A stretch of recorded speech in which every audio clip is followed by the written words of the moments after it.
Hi, everybody. Hi, everyone. Welcome. So we're happy to be here. My name is Scott. This is Ida. We are the head teachers of Ghosh Yoga in the West. And we wanted to just come on today to talk about basically the next year of big programs that are coming up and to answer any questions if you have them. So there's a chat here. Hi, Erin. Hi to the rest of you that are joining us so far. There's a chat here. Feel free to put in any questions or comments as we're going through this. Yeah, if you have any questions about the upcoming immersions or programs that we're talking about, or other things that perhaps you've seen that you're not sure about, feel free to chat in your questions, and we will do our best to answer them. And if not, we've got a whole bunch of just kind of overview things to discuss about, yeah, the next year, what's coming Mhm. up. Um, there's quite a lot, so we're excited to talk about it. I think the place to start is a brand new program that we are offering, which is called Teaching Modifications and Function. Teaching Modifications and Function. This is a week-long program. So you will come to Tucson, Arizona, which is where it is. It's in Tucson at the end of March. And you come for 1 week from Monday through Friday. And for basically all day for 1 week, we will talk about various topics, all in the general vicinity about being a teacher. But the main focus here is how to modify postures, and within that, what is the function both of the body and also the breath and mind, but what is the function and how do you tailor your practices? How do you tailor any postures to the function? And so perhaps you can already see how function of the postures, function of the body, and modification of the postures to suit what you're trying to do, how these things are very closely interwoven. And so, because Ghosh Yoga comes from a tradition of individuality and prescriptive kind of approach where every person is a little bit different, this is really important to us. And we really want to we want to start teaching those techniques, not just postures, but like how to modify, how to understand function. So this week is born out of kind of the idea of our modifications manual. So we have the 26 and 2 modifications. And we have been getting questions for a long time, like maybe a decade, about teaching modifications. Like, how do you teach to older students, to newer students, to injured students, to anybody who can't do the postures as prescribed in maybe a regular sort of normal class? For many, many people, the postures as they come in even a beginning yoga class are not accessible, and there's this tendency to like try to do them maybe in a way that's not useful. So this is a week that we've put together. I think it's been a long time in the Yeah. making, but it's a continuing education week for teachers. That's very important. So if you're already a yoga teacher but you want to learn how to better serve your students Yeah. in all scenarios, maybe to teach in places that are not yoga studios, community centers, nursing homes. We used to teach in assisted living centers all the time. How do you serve the community of students that are perhaps not young athletic students? And even then, those people get injured or have certain physical limitations. And so this is for how to feel really confident and comfortable teaching all levels of students, and uh, how to know what you're actually trying to teach. Like, what is the point? Mhm. Why are you teaching? It's not to do the posture, it is to get a certain function, a certain purpose out of the practice. So, this is teaching modifications and function. This is the brand new immersion for next year. We've never done it before. It's a week long. This time it will be held in Tucson, Arizona. So if you're already a teacher and you want continuing ed in this direction, then this would be a great option. And there's a lot more details about this week on the website, and perhaps we will try to put in the website here so you have it if you want to just click through. But that's the first big immersion that we wanted to talk about because it's brand new and it's specifically for teachers. Many of the immersions that we do, which we'll talk about next, are actually not about teaching. They're about practice. They're about continuing to learn and grow as a practitioner, even if you also teach or if you don't teach. But this week, the teaching modifications and function is for teachers. Yeah, I mean, just yesterday we were in a workshop running, talking about balancing. And a question came up of like, my foot doesn't work. I have nerve damage in my right foot. It's hard to balance. It's hard to do some of these standing postures. What can I do? How do I adjust these postures? Or am I just out of luck, right?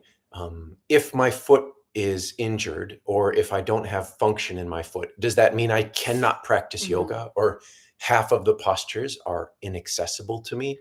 And so we spent a bunch of time talking about how to adjust the postures to keep getting the benefit even though we're changing them.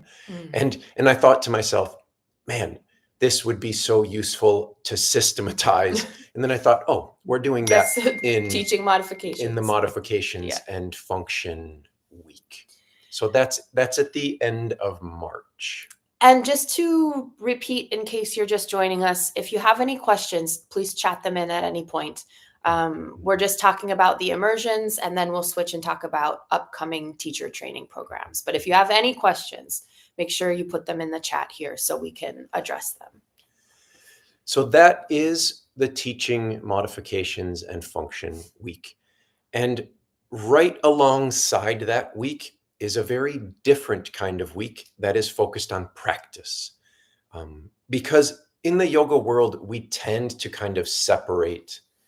Some things are for teachers and they are about teaching. And some things are for practice and they are not about teaching. And so we take the practice side very seriously as well. And we have one of our very old and favorite week-long events, which we call Practice Week, which is really just an opportunity to practice all day for an entire week.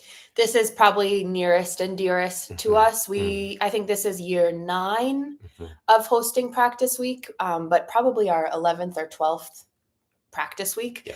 There's been a few years where we've done it twice, but usually now we just do it once a year. So it's a really kind of special yearly opportunity to practice in an immersive setting. A lot of people come yearly. It's kind of an annual practice session, which is really lovely. We have 2 practices a day. So morning and afternoon. We start each day with breathing and pranayama. So you start with a seated breathing and pranayama practice each morning. And then we also have 2 kind of discussion Q&A sessions each day. And the topics always vary. So it's not the same year to year. It's always different. It is always based on who's there. So it's even though we do it every year, it's different every year because it's really built upon the group that's there. So that's also coming up in March. That's also going to be held in Tucson, Arizona. You can find a lot more details about that on the website. There are not a lot of spots left available. So if you are considering it, we encourage you to sign up sooner rather than later because it fills pretty much every year. And this year probably will be no different. There's just a few spots left. Yeah, I'm always at a loss for what to say about Practice Week because it's so... You have to experience it. It's so simple in concept, which is just to take a week of your time and to practice. We're like basically from the time you get up in the morning to the time you go to bed at night, you are thinking about yoga practice, you're thinking about breathing and meditation and the body, and you are practicing it and you're discussing it and you're being, challenged physically, being challenged mentally, and you just do it today, you do it tomorrow, you do it the next day. And over the course of a week, this is like the definition of an immersion, right? Mhm. By the end of the week, you are basically in a different place than you were when you started the week. Because normally when we're, in our normal lives, maybe even if we practice every day, it's 1 hour or 2 hours out of the day, and it's interspersed with work and family and Mm. driving on the highway and checking emails, and it is one tiny part of our lives. And the magic of practice week is it is your whole life, at least for 1 week. And that immersive nature of it is, I personally think, is really special. And many of the periods of my own practice that have been the most transformative come from times when I, Yeah. immerse myself, and I spend 1 week or, maybe even longer, just practicing, studying, practicing, studying, practicing, studying. Mhm. Which is, Absolutely. yeah, which is not to say that it's overwhelming. Perhaps it's overwhelming, but in a good way. Mhm. I think people get scared at the idea of 2 practices a day or spending basically 8 hours a day in practice and study. But we take that very seriously. We are careful not to overload or make you, overly exhausted or something like that. It's It's a lot, but it's a doable yeah, amount. Yeah. exactly. So that's practice week. That's an in-person immersion, just like the teaching modifications and function is in person. Those are back to back in March, so just not too far away, few months from now. But we have an immersion happening in February Mm. that we want to talk about next, but this one is online. So this functions differently. This is 4 Saturdays in February. And this is our immersion, which is called Breathing and Pranayama. This is one that we have not run recently, Mm. but we've run it a couple of times in the past. And this is, I'm really excited about this because this is actually looking at breathing and pranayama as a yogic practice. It is not at all about asana. So Mm. it's not at all about physical asana practices. It's not about teaching. It is about how to develop a pranayama practice. So this means a seated, meditative, like breath control practice. And we also talk about breathing practices in terms of breathing exercises kind of for health, to access the nervous system, which means that these practices have a profound effect on reducing anxiety, reducing stress in the body. Often people who have trouble sleeping or trouble kind of relaxing, these are practices that can help with that. They are also practices that can be kind of a step on a yogic path. Definitely. So they're much more subtle of a practice than asana. So we have the postures, which is the body. It's very musculature based. It's very physical. Then we have the seated breath practices that are a lot more subtle. They're about controlling the breath, controlling the mind or becoming aware of the mind. Mm. They're kind of a pathway toward a meditation practice. And so this series introduces people to breathing and pranayama, how to do it, the historical precedent for it, where there is one. It also addresses kind of modern contemporary breathing practices and what modern science has so far found about the benefits of the practice. And then it's meant to prepare the practitioner for a year or two of pranayama practice. So we set out a path for how to structure a long term, perhaps lifetime term practice. So this is happening only online and in February. So 4 consecutive Saturdays. And each session is held on Zoom, so online on Zoom. And it is part lecture and part practice. We kind of alternate back and forth between a breathing practice and a lecture.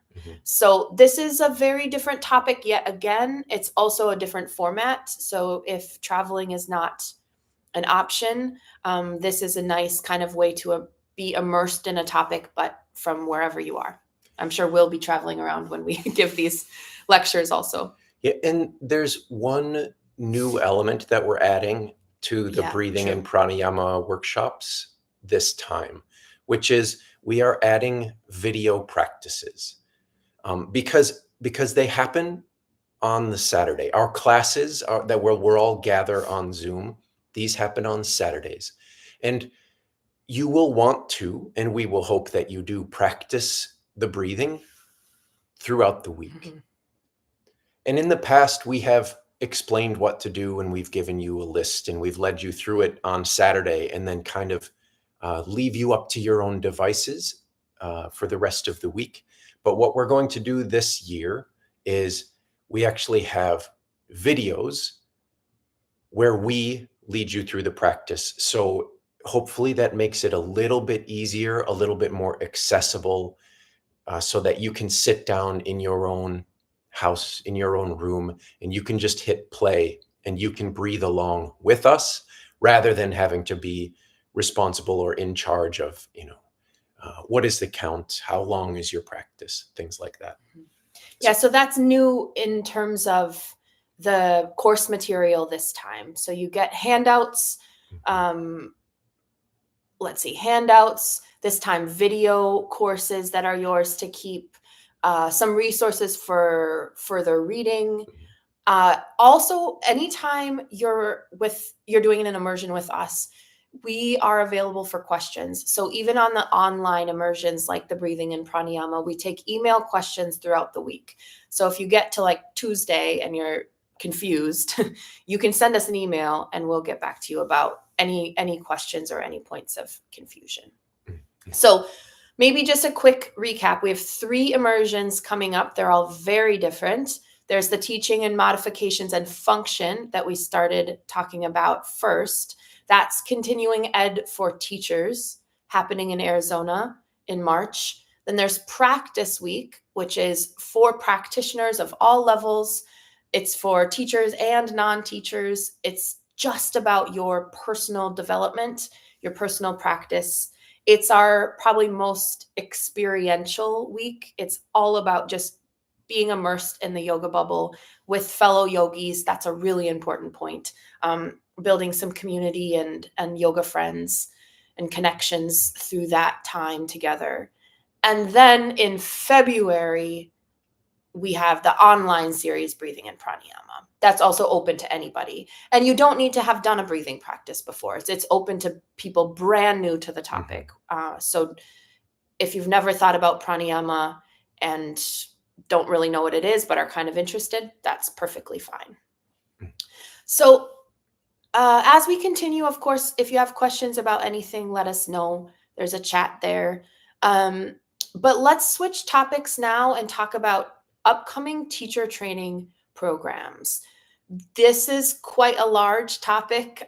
We do get a fair amount of questions about the different programs. So we'll do our best to answer some questions that we've received already. And if there are any questions that any of you have.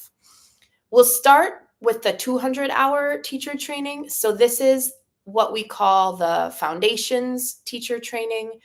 200-hour just means that it's in kind of entry-level teacher training. That's a standard that's used by Yoga Alliance, so they call it a 200-hour. But basically, it's a foundations level teacher training. We will also talk about our 300-hour teacher training, which is an advanced level teacher training. So that would be a separate program. But we'll start with a 200-hour teacher training. We have 3 versions coming up in 2025. So 3 different options.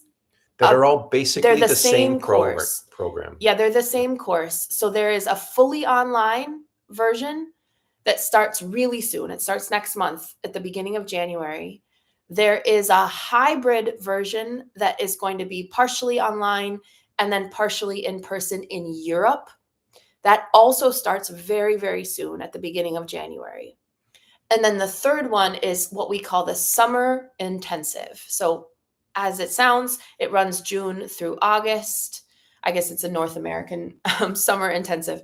It runs June through August. It is also a hybrid format. So, it is partially online and partially in person. That one, again, doesn't start until June. But there are 3 different versions of the same curriculum.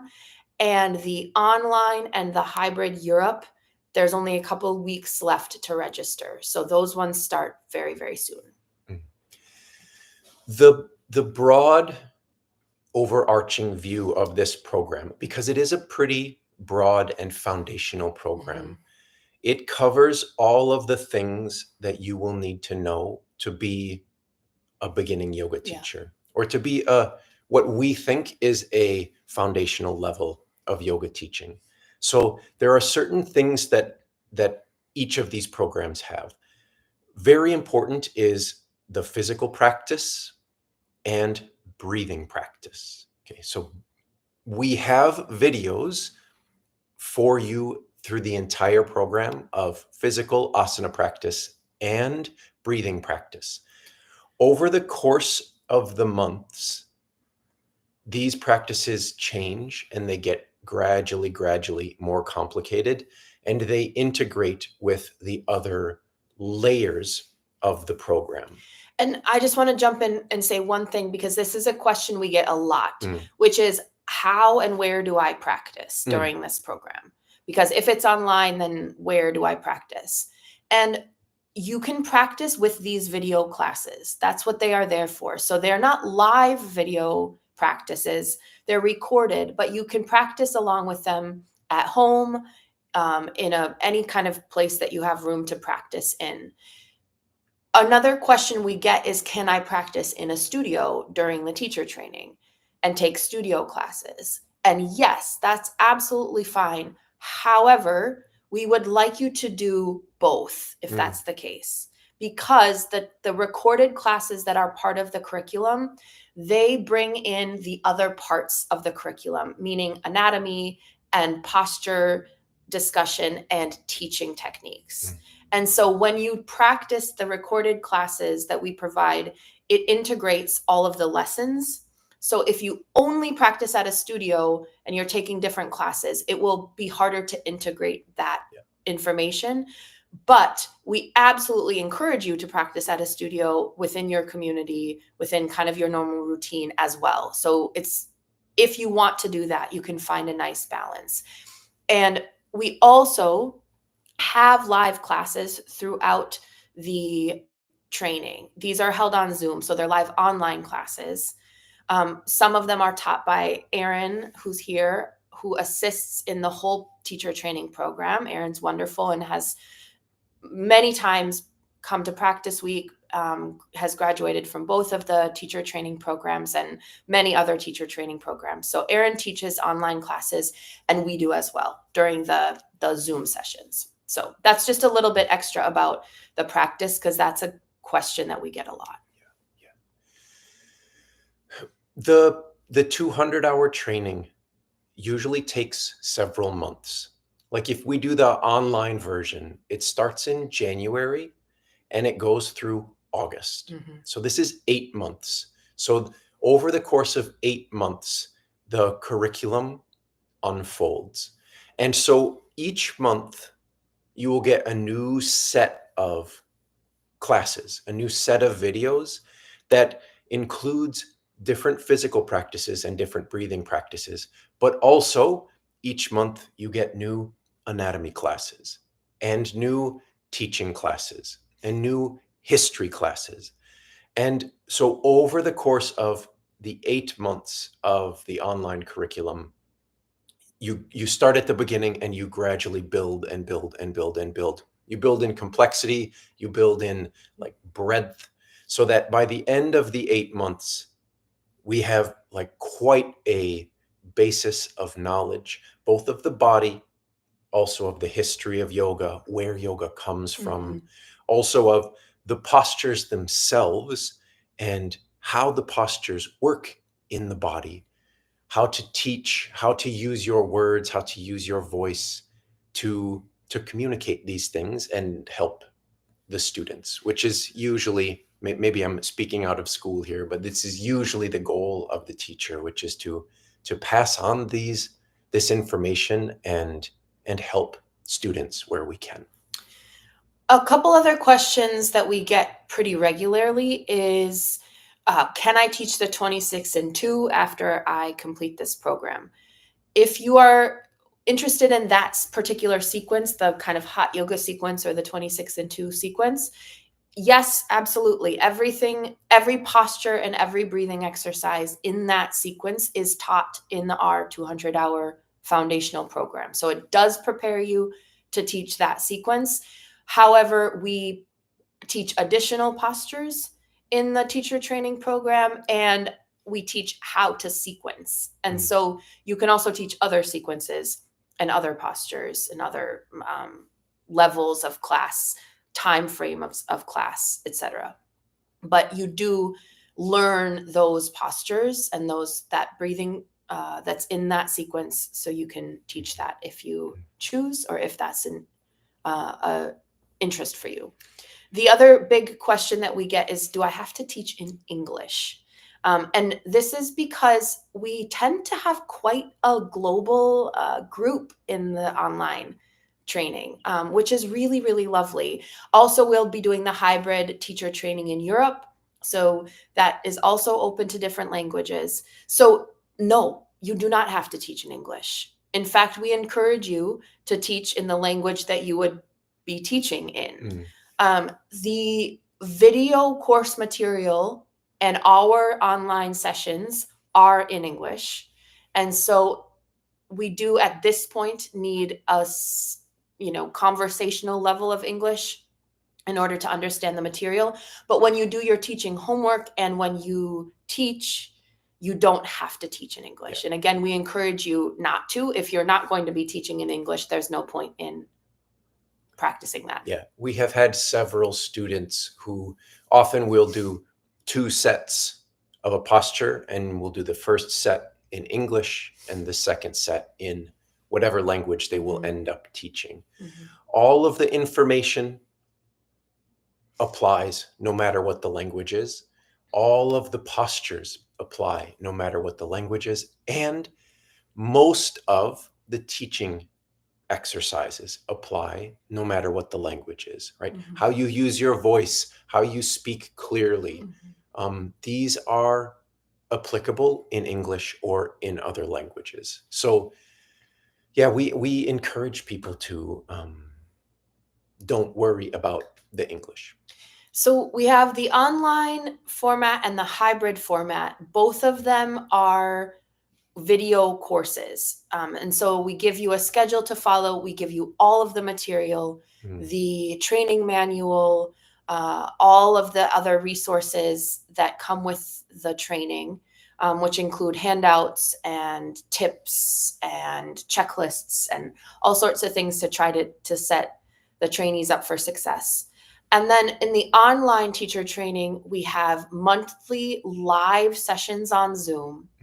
These are really important. This is where we review the material. This is where we have Q&A, discussion. It's where we practice together.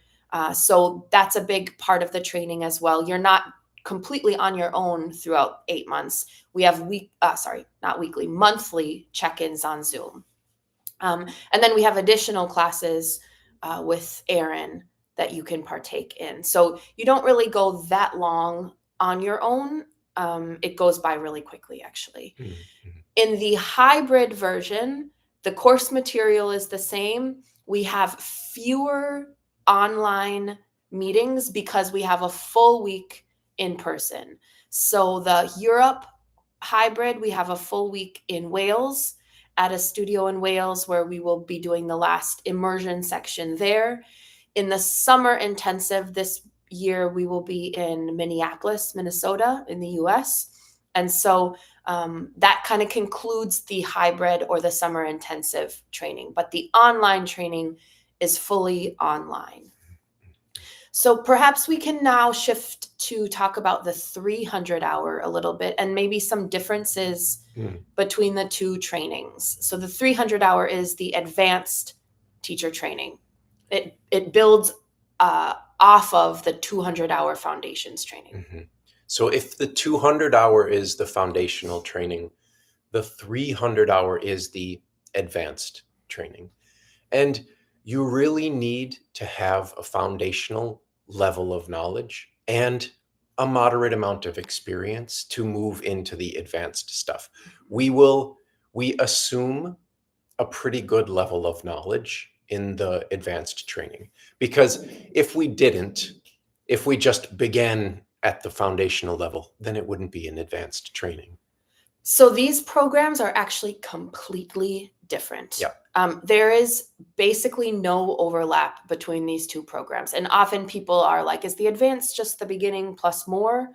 And that is not at all the case. It is not the foundations training again, plus a little bit extra.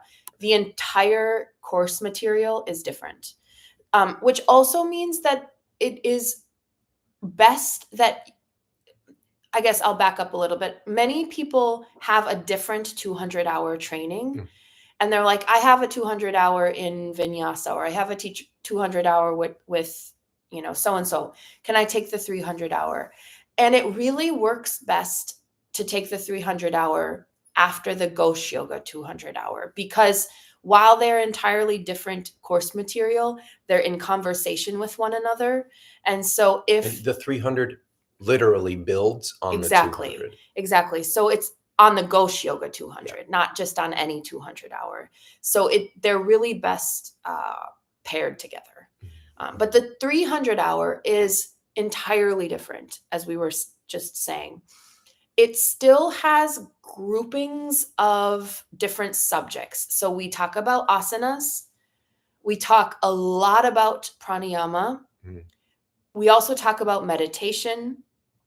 And then it has a lot of critical thinking, yoga philosophy. We introduce a lot of topics of Buddhism, which are not at all in the 200-hour. A lot more study of texts. Mm-hmm. So in the 200-hour, we give an overview of like, what is the history of yoga? What are the histories and philosophies of yoga in a overview setting? How can we understand the context for the practices? But in the 300-hour, we build on that context and we actually look at, okay, so what does this particular text actually say? Mm-hmm. Can we read it? Can we study it? Can we try to understand it? And so this is a very different approach. This is like textual study and sort of critical reading of philosophical texts and yogic texts. This is not an overview of the philosophies and histories of yoga. Mm-hmm. The other big thing that we do in the 300-hour that is not at all in the 200-hour is we expect thinking and action and assignments from you. These are in the form of one reading assignment, one written assignment, and one oral assignment. And I guess overarchingly, the reason for this is because it encourages us individually to engage with the material that is out there, to engage with the knowledge that is out in the world, and to try to understand it and integrate it and communicate it. And so the question, like maybe I'll start with the reading assignment. The first thing that we will ask you to do in the 300 is to read a book about yoga and then write a very short report about it. So everybody will have to do that, but you can pick whatever yoga book you want, as long as it's a respectable, reasonable book in the realm of yoga material. And we give a lot of options for this too, Yeah. but you're also welcome to find something on your own and ask, like, is this appropriate? And we can discuss whether it is or whether it isn't. So people have done reports about the Yoga Sutras. They've done reports about Buddhism. They've done reports about breathing. They've done reports about knee anatomy. They've done reports about like any number of the like tantric mandalas, Yeah. anything that interests you, you can look in that direction. And this is, I think, the greatest power of this program is that we are going to try to give you tools of critical thinking and tools of perspective, but we are also trying to build the facility that you can dig into what is interesting to you and what you care about and what you think is important in Mhm. the world, both for yourself and maybe for your students or for the world at large. And so in the reading report and then in the written assignment and the oral assignment, you get to pick, basically you get to pick what topic you want to do, and then we will help guide you through it. But everybody will end up reading different things, everybody will end up presenting different things, and this is all to help us absorb knowledge and information and integrate it and then communicate it, which are the greatest, honestly, the greatest skills, not only of being a teacher, but some of the most important skills of being a human, right? How do you understand what is known and how do you communicate? There are questions about what are the practices like. And Mm, so in the 300-hour, it's a bit similar to the 200-hour in this way, where we give you practice classes that you do on your own. These are both asana classes, posture classes, and then separately pranayama classes. And then we also encourage meditation practice. mhm, So the pranayama practices pick up in difficulty where the 200-hour pranayama classes left off. So these get incredibly difficult. These are probably not doable in the time frame of the 300-hour program, but they're yours forever. And so you can continue to develop the 300-hour pranayama practices, probably much past when the program concludes. Same is true with the asana. These get very difficult, but they are built step by step. So the classes are yours to practice with. And the 300-hour definitely assumes that as a more experienced practitioner, that you're able to sort of moderate your practice appropriately. So it does get very hard. Not everything is going to be appropriate for every practitioner, whether it's asana or pranayama, but hopefully, and especially with our guidance, if you have questions or you're not sure what to do, you can find a way to work at a level that's appropriate for you. mhm, So it's definitely hard, but it is also meant to be approached slowly and gradually and over time. mhm. There's a question of how much time is allocated to asana, philosophy, and teaching in the 300 hour. I would say that asana and philosophy are probably roughly equivalent. They have a lot of time dedicated to them. We talk about um, like more general aspects of anatomy and how the postures, how to build postures out of our understanding of anatomy. We talk about advanced postures and what their benefits are, what their dangers are, and then how to go through them step by step. And so there are a lot of asana practices for you to do through the whole class.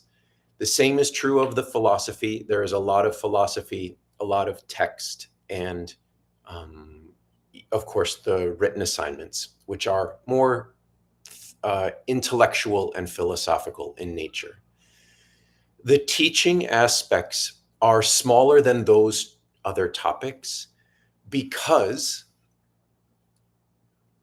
at a certain level, teaching is an expression of what you know. And so our approach is that by learning about the body, by learning about the postures, by practicing, by learning about the history, by studying, our knowledge becomes greater and Mhm. clearer and more effective. And once the basics of teaching are in place, our ability to communicate our knowledge is basically there. We do have a moderate amount of teaching concepts Yeah. where we talk about how to design workshops, how to very specifically how to analyze a posture. What if you come across a posture you've never seen before? How do you analyze it? How do you teach it? How do you modify it? We talk about sequencing in a pretty specific way. What if you approach sequencing from a historical perspective or from any number of different sequencing approaches? So I would say that the teaching information is moderate, while the asana and the philosophy sections are substantial. I think even the philosophy is quite It's substantial. quite substantial. We have philosophy and sort of critical thinking, critical analysis, critical reading, textual study. So all of that gets to be quite large in its content, but that's a big part of what the advanced kind of program is. Yeah, so if there are other questions or comments, feel free to let us know. I think we're getting toward the end of what we wanted to talk about. But yeah, the 200-hour is starting in January for the online version, also in January for the Europe version, the Europe hybrid. And then it starts in June for the summer intensive. So 3 options for that same training. The advanced 300 hours starts in March, goes March through September. So that's also not too far from now. If you have questions about the curriculum for both trainings are listed pretty fully online on the website. So if you want to know what postures are taught or what kind of texts or topics are studied, you can check that out as well. And you'll get a kind of an overview about that. So anything else? No, it's funny how talking about what is in the programs just makes me want to go through the material and study Yeah, let's it. just talk about it, not talk about let's what it just is. do it. Let's just learn it. Let's just study it. It's funny to talk about learning or practicing. I guess also just on an entirely different note, we have some workshops coming up in the spring as well. So some in Europe and some in the US, and probably some other fun things coming up that I'm forgetting. So lots on the horizon for next year. We always appreciate hearing from you guys. So if there are things that you're looking forward to or you wish you were seeing from us, let us know. We hope to, well, I won't say too much about it because we'll see what happens, but we hope to have some other good things coming out next year as well. But I know we get questions from time to time on the immersions and on the teacher training. So hopefully this is helpful to go over some of the overview elements of it. So maybe one last time repeating ourselves. In March, there are 2 week-long immersions. One is the Teaching Modifications and Function, which is a new program, which we are really excited about. Long time in the making. Yeah. The second week-long immersion is called Practice Week. This is just practice. This is the essence of yoga practice. Then in February, we have online breathing and pranayama workshops. These are every Saturday in February, and we will talk about breathing and pranayama. Then there are the 200-hour foundational teacher trainings and the 300-hour advanced trainings, which we just talked about at long length. So it's a basic overview of the big programs that we have coming up next year. Yeah, thanks to those who are here. Yeah, Daniel, Aaron, Sue, always so nice to see your little bubbles. I wish we could see you, but great to know that we're together on YouTube. All right, thanks everyone. I guess we'll wrap it up there. feel free to comment if you have any questions or comments or, jokes, fun things. Jokes. Tomorrow there's a fun class coming. Yeah, so fun class. Stay tuned for tomorrow's fun bonus class. All right. Thanks, everyone. Take care.